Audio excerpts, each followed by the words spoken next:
రైతాంగం గుండెల మీద ఆలోచించుకొని మీ జీవితాలు పాడు చేసుకోవద్దు. ఇది నేను మరీ మీకు విజ్ఞప్తి చేస్తున్నా. అట్లాగే మన మంగళగిరిలో 4000 ఎకరాలు ఉంటే 4000 ఎకరాల్లో ఆయన కట్టుకోమన్న డబ్బులుంటే, కనీసం మన బడ్జెట్ 20,000 కోట్లు ఉంటే 16,000 కోట్లు రాష్ట్ర గవర్నమెంట్ బడ్జెట్ లోటులో ఉంటే ఎక్కడి నుంచి తెచ్చి చేస్తాడండి సింగపూరు? ఎక్కడి నుంచి చేస్తాయి మన జీవితాలు బాగు చేస్తారండి? ఇట్లాంటి మాటలన్నీ మీరు నమ్మొద్దు, నమ్మి మీరు మోసపోవద్దు. రోజు మనకి విమానాలు, సింగపూర్లు, టౌన్షిప్లు, ఆ మేడలు ఈ మేడలు చూపించి మన భూమి మన ల్యాండు చట్టం ప్రకారం ఇప్పుడు ఆయన పెట్టిన సిఏడిఆర్ చట్టం ప్రకారం ఈ రోజు మనం అగ్రిమెంట్ మీద సంతకం పెడితే తెల్లారు ఆయన అరెకరం కూడా అమ్ముకోవచ్చు మన ప్రమేయం లేకుండా. కానీ మనకిచ్చేదానికి ఎక్కడిస్తాడు, ఎప్పుడు ఇస్తాడు, ఎంత ఇస్తాడు, ఏమి ఇస్తాడు, కౌలు ఇస్తాడా ఈడా? ఆ కౌలు ఇయటానికి డబ్బులు ఎక్కడున్నాయి? ఇవన్నీ కూడా మనకి ప్రశ్నలే. కానీ రైతు సోదరులారా, మీరెవరు కూడా భయపడద్దు. మనం ఈయనన్నాళ్ళకే మనకు జగన్మోహన్ రెడ్డి గారు అండగా ఉండారు, అనేకమైన జడ్జీలు అండగా ఉండారు, ప్లేడర్లు అండగా ఉండారు, మన కాపాడడానికి ఉండారు. కనుక మీరు ఒకసారి గుర్తు తెచ్చుకోండి, మన భూములు మాత్రం ఎట్టి పరిస్థితుల్లో మన తాతల తండ్రుల నుంచి మనం ఈ భూములు కాపాడుకుంటూ వచ్చాం. మనకు అన్నం పెడతా వచ్చింది, మన బిడ్డలు చదువుకుంటూ వచ్చారు, మన బిడ్డలు పెళ్లిళ్ళు చేసుకుంటూ వచ్చాం. అట్లాగే మన తర్వాత మన తరాలు కూడా ఈ యొక్క ఫలితాలు అనుమతించాలి. ఆ అనుమతించాలంటే మన భూమిని ఇవాళ మనం కాపాడుకోవాలి.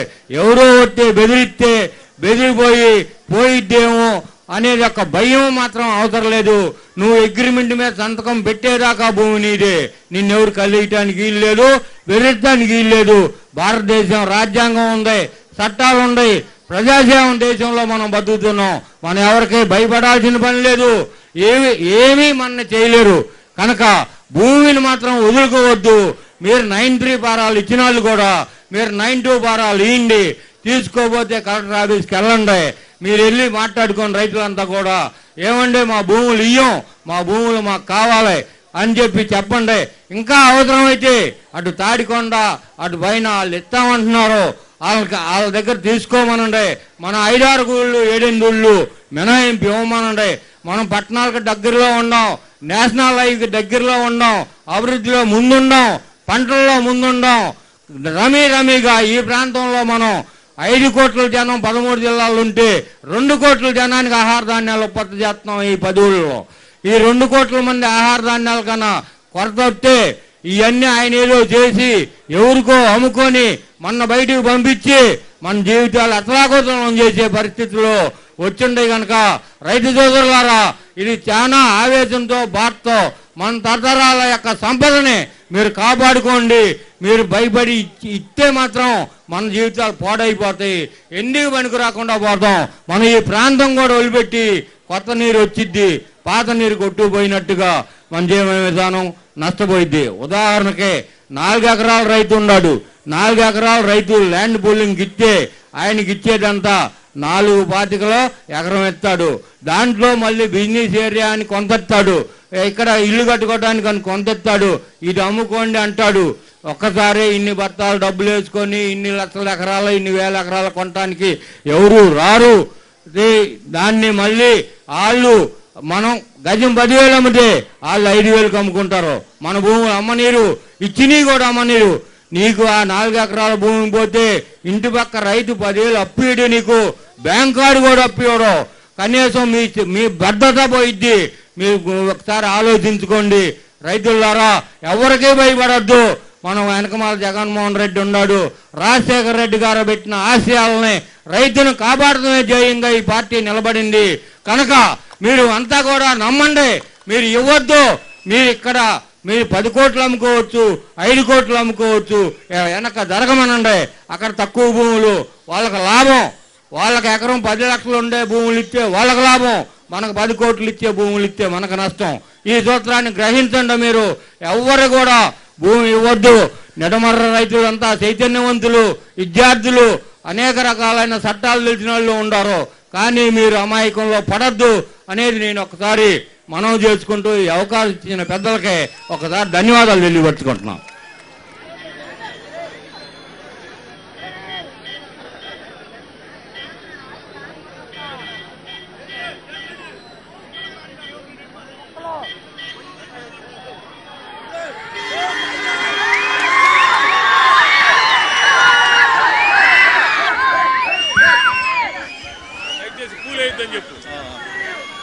దయచేసి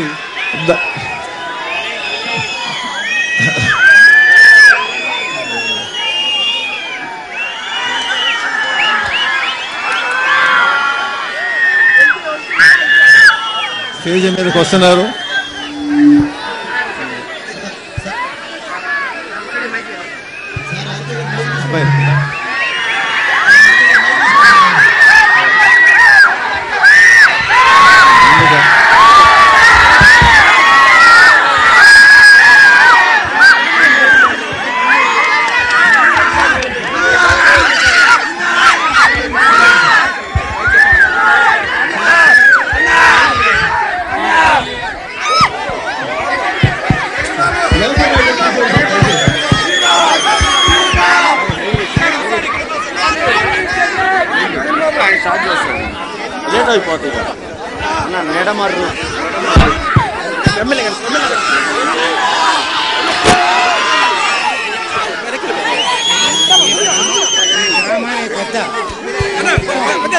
అభివృద్ధి కార్యక్రమాలంతా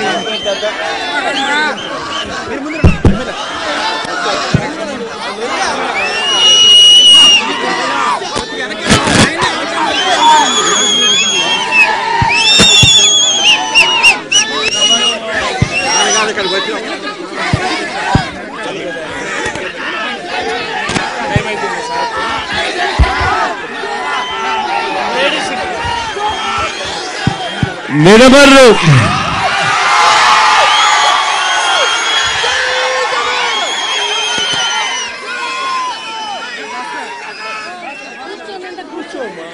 ఇవాళ నిడమర్రు గ్రామానికి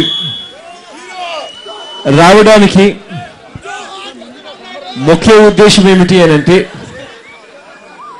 మీ అందరికీ తెలిసిన విషయమే.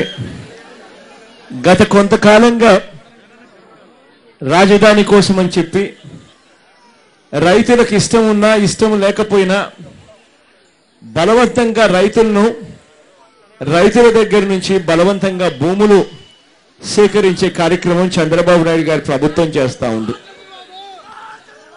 చంద్రబాబు నాయుడు గారు చేస్తా ఉన్న ఈ ప్రయత్నానికి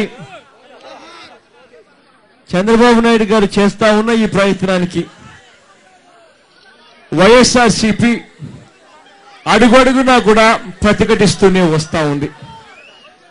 గతంలో వైఎస్ఆర్సీపీ తరఫున సీనియర్ పార్టీ ఎమ్మెల్యేలు కొడాలి నాని దగ్గర నుంచి మరి రాజశేఖర్ దాకా కూడా అందరూ కూడా సీనియర్ పార్టీ నాయకులు బృందాల కింద ఏర్పడి దాదాపుగా 4-5 సార్లు గ్రామాలకు తిరగడం జరిగింది. అదొకటే కాకుండా మొన్నటికి మొన్న మీరంతా కూడా చూసే ఉంటారు. వారం రోజుల కిందట దాదాపుగా 42 మంది ఎమ్మెల్యేలు చంద్రబాబు నాయుడు గారి తీరును ప్రతిఘటిస్తూ రైతుల కొరకు ధర్నా చేస్తూ పాదయాత్ర కూడా చేసుకుంటూ వెళ్ళారు. అదొకటే కాకుండా ఆర్కే దాదాపుగా చాలాసార్లు నిరాహార దీక్షలు కూడా చేశారు. ఆ పోరాటంలో కొనసాగింపులో భాగంగా ఇవాళ నేను కూడా ఇక్కడికి వచ్చి రైతు కూలీలకు ఆ భూముల మీద ఆధారపడి ఉన్న ఆ చిన్న చిన్న చేతి వృత్తులు చేస్తా ఉన్న వాళ్ళందరికీ కూడా తోడుగా నిలబడేందుకు ఇవాళ నేను కూడా ఇక్కడికి వచ్చా. ఇక్కడ చంద్రబాబు నాయుడు గారు చేస్తా ఉన్న రాజధానికి ఎవరూ వ్యతిరేకం కాదు. కానీ రాజధాని కొరకు నువ్వు ఇష్టమున్నా ఇష్టం లేకపోయినా బలవంతంగా 3 పంటలు పండించే ఈ భూమిని రైతులు ఒప్పుకోకపోయినా బలవంతంగా వాళ్ళ దగ్గర నుంచి తీసుకోవడానికి వ్యతిరేకిస్తున్నామని మాత్రం ఖచ్చితంగా చెప్తా ఉన్నా. చంద్రబాబు నాయుడు గారు నిజంగా రాజధాని కట్టాలనుకుంటే సింగపూర్ మాదిరిగా జపాన్ మాదిరిగా రాజధాని కట్టాలనుకుంటే దానికి దండిగా భూమి కావాలి అని అనుకుంటే ఇదే చంద్రబాబు నాయుడు గారు ఇక్కడి నుంచి 20 కిలోమీటర్లు ఇదే జిల్లాలోనే కాస్త వెనక్కి వెళ్తే వినుకొండలో 18,000 ఎకరాలు డిగ్రేడెడ్ ఫారెస్ట్ ల్యాండ్ ఉంది. అక్కడ వెళ్ళి కట్టుకుంటే 20 కిలోమీటర్లు ఇక్కడి నుంచి దూరం. అక్కడికి వెళితే అక్కడ ఏ రైతు చంద్రబాబు నాయుడు గారికి వ్యతిరేకంగా మాట్లాడరు. ఇష్టం వచ్చినట్టు సింగపూర్ అయినా కట్టొచ్చు, జపాన్ అయినా కట్టొచ్చు, ఇంకా అవసరమైతే అమెరికా కూడా తీసుకొని వచ్చి చంద్రబాబు నాయుడు గారు కట్టొచ్చు. కానీ ఇవాళ ఇక్కడ జరుగుతూ ఉన్నది ఏంటంటే చంద్రబాబు నాయుడు గారు కరెక్ట్ గా ఈ ప్రాంతమే ఎంచుకున్నాడు, ఇక్కడే రాజధాని కట్టాలేట. మరి ఇక్కడే రాజధాని ఎందుకు కట్టాలని చెప్పి ఎంచుకున్నావు అని అంటే దానికి కారణం దీనికి చుట్టూ రోడ్డు వేస్తాడట. కరెక్ట్ గా రోడ్డుకు అవతల వైపు సుజనా చౌదరి అని చంద్రబాబు నాయుడు గారికి సంబంధించిన బినామీ లాంటి వ్యక్తుల చేత భూములు కొనిచ్చాడు. ఆ భూములు రేట్లు పెరగాలి అని అంటే ఇక్కడే క్యాపిటల్ సిటీ కడితేనే, రాజధాని కడితేనే ఆ భూములు రేట్లు పెరుగుతాయి. ఇదే సుజనా చౌదరి భూములు ఎందుకయ్యా నువ్వు కొనుక్కున్నావు, నీకు ఎలా తెలుస్తుంది ఇక్కడే రాజధాని వస్తుంది, ఎలా కొనుక్కున్నావు సుజనా చౌదరి అని చెప్పి సుజనా చౌదరిని అడిగితే ఇదే సుజనా చౌదరి అని అంటాడు, నాకు డబ్బులు దండిగా ఉన్నాయి, నా ఇష్టం వచ్చిన చోట నేను భూములు కొనుక్కుంటా, అడిగేదానికి మీరెవరు అని చెప్పి ఇదే సుజనా చౌదరి అంటాడు. మరి ఇదే చంద్రబాబు నాయుడు గారు అటువంటి తన బినామీలకు మేలు జరిగిచ్చేదాని కోసం అని చెప్పి రైతుల నోట్లో ఇవాళ మన్ను కొడుతూ రైతుల కడుపులతో ఇవాళ ఆడుకుంటా ఉన్నాడు ఇదే చంద్రబాబు నాయుడు గారు. ఇది భావ్యమా అని అడుగుతా ఉన్నా. ఇక్కడికి వచ్చే ముందు చాలా గ్రామాలకు తిరుగుతూ వచ్చా. ప్రతి గ్రామంలోనూ ఒకే కథే చెప్తా ఉన్నారు. ప్రతి గ్రామాలు మారుతా ఉన్నాయి కానీ కథలు మాత్రం ఒకటి.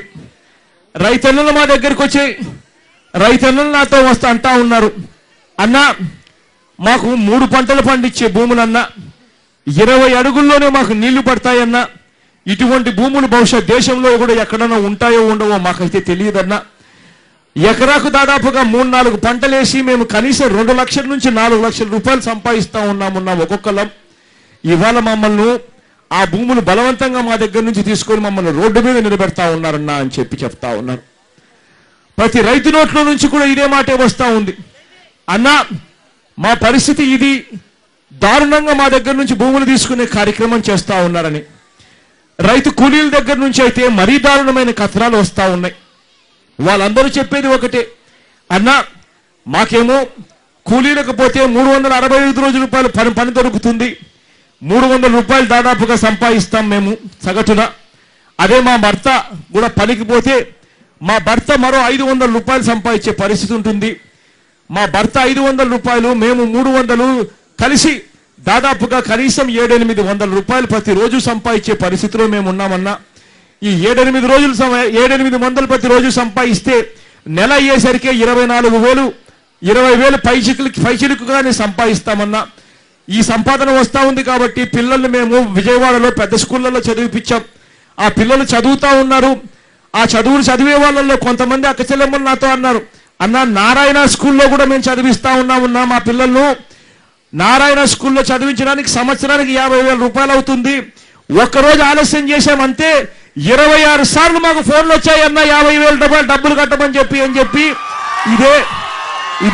ఇదే అక్క చెల్లెమ్మలు నాతో అన్నారు. ఇక్కడే ఇవే గ్రామాలలో అన్నా ఇటువంటి పరిస్థితుల్లో ఈ భూములన్నీ తీసేసుకొని మమ్మల్ని వెళ్ళిపోమంటే మేము ఎక్కడికి వెళ్ళిపోతామన్నా, మా ఇల్లు ఉండేది ఇక్కడే, మేము ఉండేది ఇక్కడే, కానీ రైతుల దగ్గర భూములు ఉండవు. రైతుల దగ్గర భూములు లేకపోతే మేము పనుల కోసం ఎక్కడికి పోవాలన్నా మేము 50 కిలోమీటర్లు అటువైపు దాటుకొని 40 కిలోమీటర్లు అటువైపు దాటుకొని పనుల కోసం మేము పోవాలి అని అంటే ఇక్కడ నుంచి అంత దూరం పోవడం సాధ్యమేనా అన్నా, మేము ఎలా బతకగలుగుతామన్నా అని చెప్పి ఆ అక్కచెల్లెమ్మలంతా ఉన్నప్పుడు ఏం చెప్పాలన్నా కూడా అర్థం కాని పరిస్థితిలో ప్రతి ఒక్కరు మానవత్వం ఉన్న ప్రతి ఒక్కరూ కూడా కనిపిస్తాడు. కానీ చంద్రబాబు నాయుడు గారికి మాత్రం ఈ మానవత్వం కనిపించదు. చంద్రబాబు నాయుడు గారు రైతులు ఎలా పోయినా పట్టించుకోడు. చంద్రబాబు నాయుడు గారు రైతు కూలీలు ఎలా పోయినా పట్టించుకునే పరిస్థితిలో లేరు. ఇదే చంద్రబాబు నాయుడు గారు నేను ఇక్కడికి వచ్చేటప్పుడు ఇదే అక్క చెల్లెమ్మలో నేను ఇక్కడికి వచ్చేటప్పుడు చాలా మందిని అడిగా, గ్రామాలలో ఇలా మైకులు పట్టించి అడిగా, అమ్మా ఎంత రుణాలు తీసుకున్నారు తల్లి అని చెప్పి. చాలా మంది క్రాప్ రుణాలు 2 లక్షల రూపాయలు 3 లక్షలు తీసుకున్నామని చెప్పారు. వెంటనే నేను అడిగాను, బంగారు రుణాలు కూడా ఎంత తీసుకున్నారు తల్లి అని.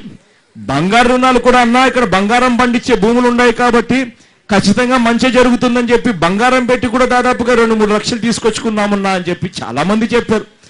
డ్వాక్రా రుణాలు కూడా తీసుకొచ్చుకున్నారా అని అంటమ్మా అంటే డ్వాక్రా రుణాలు కూడా మేము చేతనైన కాడికి తక్కువ వడ్డీకే వస్తుంది కాబట్టి 40,000 రూపాయలు 50,000 రూపాయలు గ్రూపు చొప్పున 5 లక్షలకు 4 లక్షలకు తీసుకున్నామన్నా అని చెప్పారు. మరి నేను అడిగా, అమ్మా క్రాప్ రుణాలన్నీ మాఫీ అయ్యాయా అని చెప్పి అడిగా. లేదన్నా, రూపాయి కూడా మాఫీ కాలేదన్నా అని చెప్పి అందరూ చెప్పుకొచ్చారు. అడిగా అమ్మా బ్యాంకుల్లో పెట్టిన బంగారం మనకి ఇంటికి తిరిగి వచ్చిందా అని చెప్పి. బ్యాంకుల్లో పెట్టిన బంగారం ఇంటికి తిరిగి రాలేదన్నా, నోటీసులు మాత్రం పంపిస్తా ఉన్నారు, మాకు వేలం వేస్తామని చెప్పి అది మాత్రం నోటీసులు వస్తా ఉన్నాయన్నా అన్నారు. అడిగా, డాక్రా రుణాలన్నా మాఫీ అయ్యాయా అని చెప్పి అడిగా అక్క చెల్లెమ్మను. లేదన్నా, డాక్రా రుణాలు మాఫీ కాలేదు, వడ్డీ మీద వడ్డీ వసూలు చేస్తా ఉన్నారు ఇవాళ అని చెప్పి మా పరిస్థితి అని చెప్పి చెప్తా ఉన్నారు. రైతు రుణాలు మాఫీ కాలేదు, బ్యాంకుల్లో పెట్టిన బంగారం తిరిగి రాలేదు, డ్వాక్రా రుణాలు మాఫీ కాలేదు. ఇది చాలదు అన్నట్టుగా చంద్రబాబు నాయుడు గారు చివరకు మనకున్న భూములు కూడా తీసుకుంటున్నారన్నా అని చెప్పి కూడా చాలా మంది చెప్పారు. ఇవాళ నేను ఒకటే చెప్తా ఉన్నా, చంద్రబాబు నాయుడు గారి భయానికో నయానికో బహుశా కొంతమంది ఏదైనా ఇష్టం ఉన్న వాళ్ళు, ఇష్టం లేని వాళ్ళు కూడా చంద్రబాబు నాయుడు గారు ఒత్తిడికి లొంగి ఎవరైనా ఫామ్ 93 ఇచ్చి అక్కడ ఎవరైనా యాక్సెప్ట్ చేస్తా ఉన్నట్టుగా ల్యాండ్ పూలింగ్ లో మాత్రం ఎవరైనా ఇచ్చుంటే వాళ్ళందరికీ నేను ఒకటి చెప్తా ఉన్నా, ల్యాండ్ పూలింగ్ లో ఫామ్ 93 ఇచ్చిన వెంటనే భూములు తీసుకునే అధికారం ఈ ప్రభుత్వానికి లేదు. ఎవరైనా పొరపాటు చేశాము అని అనుకుంటే మాత్రం నేను ఒక్కటి చెప్తా ఉన్నా, ఆర్కే ఇక్కడే ఉన్నాడు, మీ తరపున ఆర్కే కోర్టుకు వెళ్ళి కోర్టులో కేసు వేస్తాడు. ఎవరైనా కూడా అటువంటి పరిస్థితిలో ఉండి ఎవరైనా నేను పొరపాటు చేశాము, చంద్రబాబు నాయుడు గారు ఒత్తిడికి లొంగి మేము చేశాము అని చెప్పి ఎవరైనా అనుకుంటే ఆర్కేని కలిసండి, మీ తరఫున కోర్టులో కేసేసి మీ భూములు మళ్ళీ మీకు వెనక్కి వచ్చేలా ఆర్కే చేస్తాడని మాత్రం గట్టిగా చెప్తా ఉన్నా. అంతేకాదు ఇంకొక విషయం కూడా నేను చెప్తా ఉన్నా, చంద్రబాబు నాయుడు గారు ఎవరైనా కూడా ఎక్కడైనా కూడా భూములు ఇస్తా ఉంటే తీసుకుంటే పర్వాలేదు, కానీ భూములు ఇవ్వడానికి ఇష్టం లేకపోయినా కూడా వాళ్ళ దగ్గర నుంచి బలవంతంగా తీసుకోవడం మానవత్వం అన్నది కాదు. చంద్రబాబు నాయుడు గారు 50,000 ఎకరాలు తీసుకుంటాడట, దాంట్లో 25,000 ఎకరాలతో రోడ్లు వగైరా వేస్తాడట, 12,000 ఎకరాలు మాత్రం రైతులకు భిక్ష వేసినట్టు వేస్తాడట. ఇక మిగిలి ఉన్న మరో 13,000 ఎకరాలతో ఆయన గారు రియల్ ఎస్టేట్ చేస్తారట.